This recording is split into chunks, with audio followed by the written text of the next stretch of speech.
The next one I want to share is another sort of cognitive concept. It took me years to really hone this and develop a way to talk about this. You might know someone who you work with, who lives with you, who is a real black and white thinker.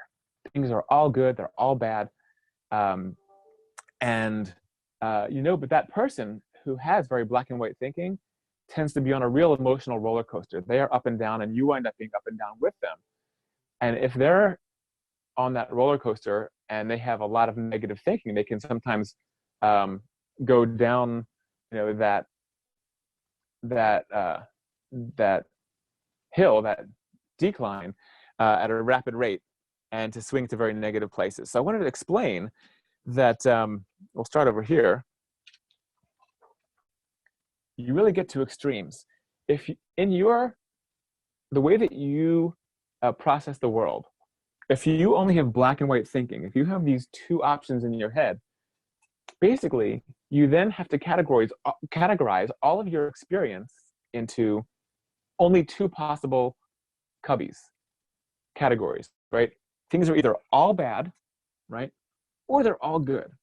And so if something is a little bit good, maybe you'll default it into all good. This is great.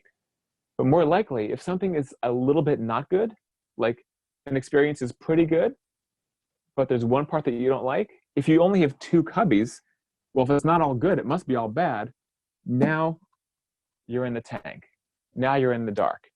And people will, if we extend it to other areas of cognitive functioning, people will lump things into, this is the best, this is the worst. This is the worst time of my life right now, right? Because it's not the best. I hate it or I love it. It's unfair or very fair. So if you only have two possible cognitive cubbies to put your experiences in, you're going to swing to that. And of course, if you're swinging to that, you only have these either or options.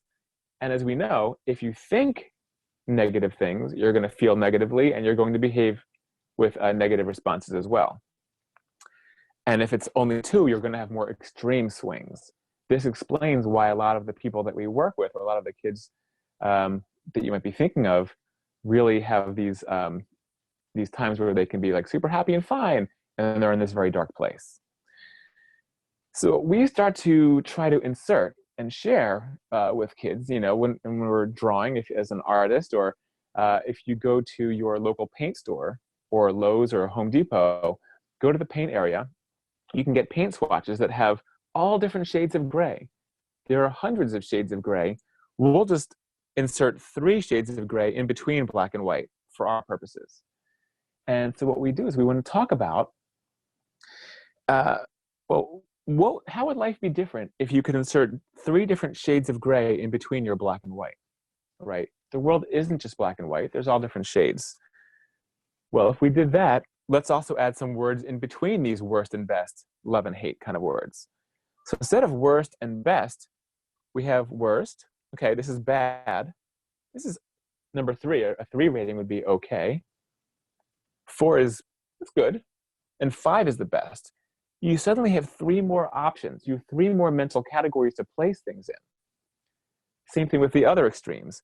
If something is impossible, if you think it's impossible or easy, about schoolwork or some other task, or about coping with social distancing, this is impossible. Well, let's insert 3 shades of gray. Well, it's hard, it's doable, it's kind of easy, or easy. So there's 3 other mental cubbies to put things in, and your child's coping and problem solving can match. I'm going to elaborate on that in a minute. Crisis versus no big deal. Is what you're going through a crisis, a true crisis, right? Or could we label it some other things within our shades of gray? A crisis, a little bit less dark of an interpretation, is we've got a problem. Number 3, sort of the middle range, is this is a challenge. Number 4 is I'll deal, and number 5 is no big deal. So if you can start to have your child rate, teach your child about shades of gray, make a 5-point rating scale, and do some grades in between best and worst. And then try to have your child rate his or her daily experiences on that 5-point scale. It'll take a lot of practice, but you can make this on a fridge, You can, I think, get shades of gray off of a Google image search. So you can do that. And here's the cool thing about inserting these 3 shades of gray. Because if you're in black and white thinking, you're either all good and you don't have to problem solve, life is peachy, or you're all bad and you're freaking out and you can't problem solve because you're overreacting to the situation. Does that make sense? So when we insert these middle 3 columns that I have in blue are a zone in which your child can now problem solve. You can start to work things out. In that area, this is in our toilet bowl of death. These are new ways to think. So we've inserted that. And now you can also insert some behaviors such as problem solving. So that would help on the behavior side as a way to stop this negative cycle, stop the negative thinking that takes kids right down to the darkest, most upset thoughts. So add 3 shades of gray allows for problem solving in that range. You remove that roller coaster. You don't have to freak out and go from great to worse all the time. And insert less bad options is the message to kids. Let's insert some less bad options. It's not always the worst. And maybe we can all use that advice as well during this time.